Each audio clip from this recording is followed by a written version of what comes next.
Mantan anggota Hizbut Tahrir Indonesia atau HTI Front Pembela Islam hingga narapidana terorisme mengungkapkan alasannya mendukung Anies Baswedan dalam Pilpres 2024. Mereka tergabung dalam kelompok massa Majelis Sang Presiden yang menggelar deklarasi mendukung Gubernur DKI Jakarta Anies Baswedan menjadi Presiden RI 2024 pada Rabu kemarin. Deklarasi dukungan kepada Anies Baswedan itu diikuti sekira 250 orang di Hotel Bidakara Pancoran, Jakarta Selatan. Mantan narapidana terorisme Kartono mengungkapkan deklarasi dukungan terhadap Anies Baswedan digelar karena adanya keinginan untuk mengubah negeri ini.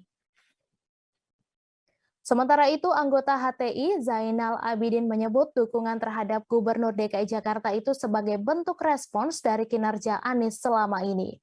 Dalam acara tersebut, ratusan peserta yang hadir berbaris memadati panggung acara. Setelahnya, seorang deklarator membacakan dukungan terhadap Anies Baswedan pada kesempatan tersebut. Ada 2 poin yang juga dibacakan, yaitu yang pertama, mendukung Anies sebagai Presiden Republik Indonesia periode 2024-2029, dan poin kedua, mengajak seluruh umat Islam memperjuangkan Gubernur DKI Jakarta tersebut.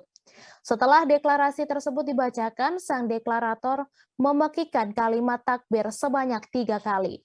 Seluruh peserta pun berteriak takbir selesai deklarator berbicara.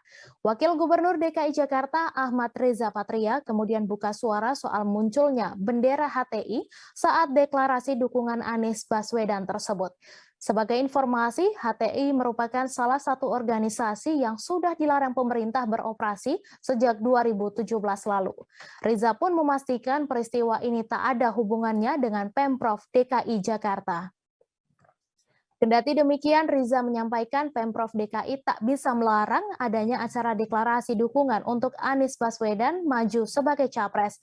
Menurutnya, hal tersebut merupakan hak dari setiap warga negara untuk memilih sosok yang akan didukungnya dalam Pilpres mendatang. Ia pun berharap pemilu yang akan dilaksanakan pada 2024 mendatang bisa berjalan dengan baik dan kondusif.